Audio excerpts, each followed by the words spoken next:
People, trust, and connection are at the heart of exceptional work and high performance in today's workspace. What's going to help you thrive in the virtual and remote world? Hi, my name's Jennifer Britton, and today I want to share with you a three-part checklist that's been 6,205 days in the making. A typical workday finds me heading down the long road to my office. Usually it's dark and the sun's going to be up in a few hours. I flick on a light, look to my laptop, and run through my connectivity checklist. As I power up comes the familiar photo and the bings, and I'm online. As I go to start my call, I wave and say, "Hi, how are you?" "Oh, I think you're on mute." We can all relate, can't we? Well, in March 2020, billions of people went digital overnight.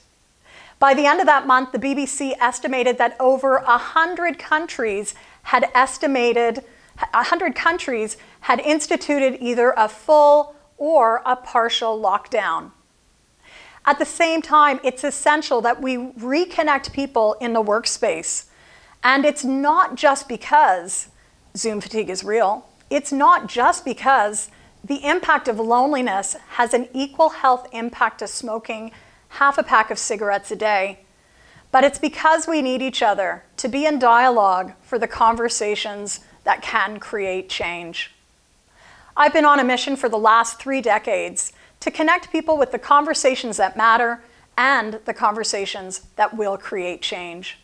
And it really hasn't been that long since we were able to connect with people half a world away at the click of a button. So I want to take you back to a time when I was a young leader, when in those days I was leading a team from the capital of a South American country. Every day we'd head down from our home and get into our office, and the first thing we'd turn on was a two-way radio. That two-way radio was the lifeline of connection to the teams that we supported in the field. Those teams were undertaking important work, whether it was building a school, or undertaking health research, or undertaking environmental research as well.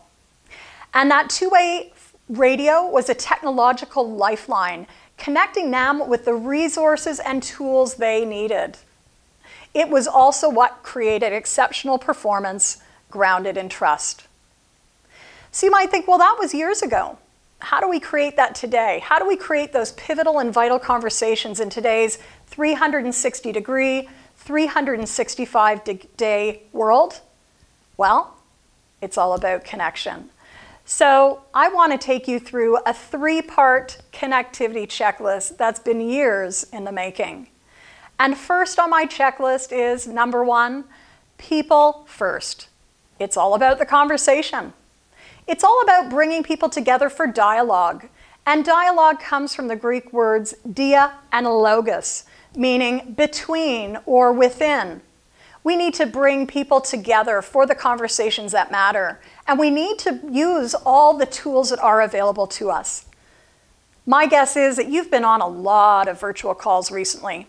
Some stand out, and many others really fade away. For those that stand out, they've probably activated what I like to call the engagement levers.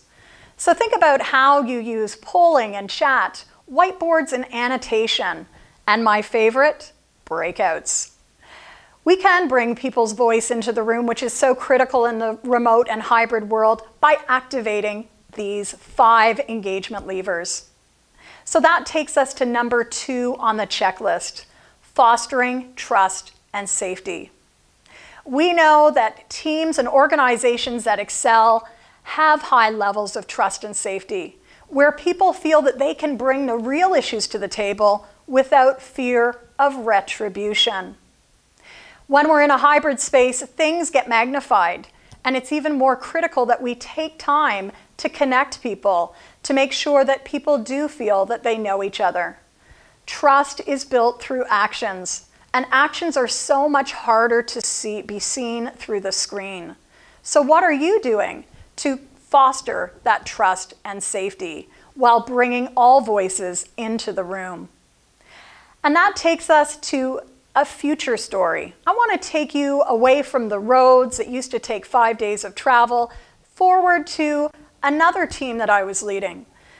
And I want to flash forward to 2003 when I was leading a team of exceptional professionals for an agency of the United Nations. We would get a chance to connect once a year. Those professionals who were medical professionals and educators and engineers were working on building or rebuilding countries, several of them post-natural disaster. The work was world-changing. It was very important. And so our time together using technology or our time together in person, which was only a day and a half of a year, was critical in coming together so we could collaborate and synergize, so that we could get to know each other and see where that overlap was. Well, it was great, and it was great work. And unfortunately, one day I woke up and I felt something in my eye. At first, I didn't really think much of it. But then, 2 days later, I found myself in front of a retinal specialist who turned to me and said, "Jennifer, I want you to sit down. Your body has 2 days to react to this medication, or you may lose your eye." Up to that point, I had felt that every issue had a solution. And like the billions of people who had to go digital overnight, I too had to figure out how I would thrive in the remote space long term. As I thought back to the many, many hours of conversation, what became clear was that the things that I loved always involved technology. And the things that always had impact usually involved very clear results and exceptional relationships. We need both results and relationships. And that takes me to item number 3 on this connectivity checklist. It's all about the layers, and it's all about the connection.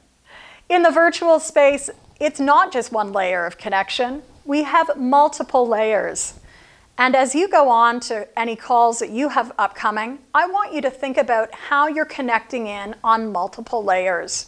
First of all, how are you connecting in with the topic at hand?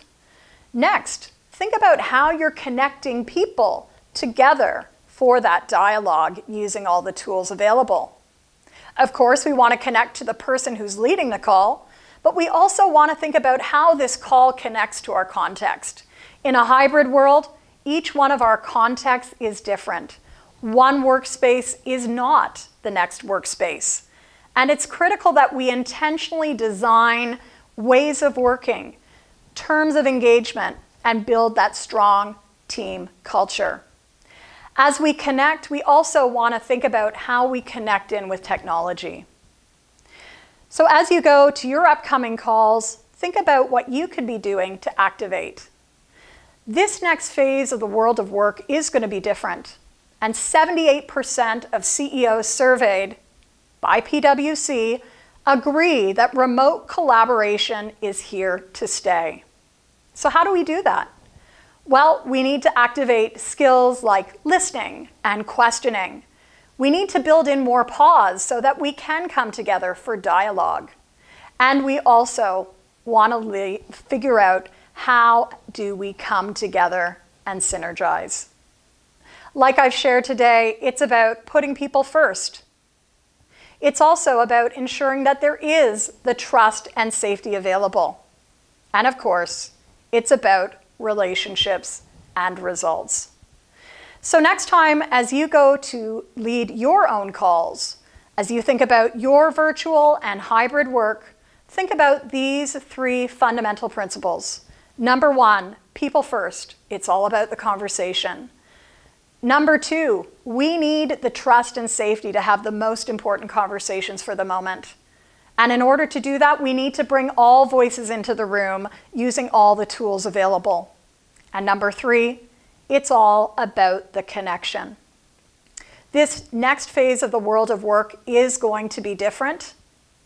Disconnection is not an option. As Ray Wang says, digital Darwinism is unkind to those who wait. As parents and students, as business owners and leaders, we owe it to ourselves and we owe it to the next generation to find ways to create more engaging digital dialogue for learning, results, and relationships. And that's what true connectivity is.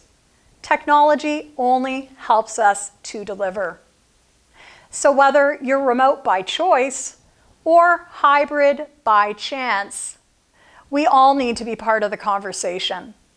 And I want to ask you, just like I did at the beginning, what will your remote and hybrid checklist look like? Thank you.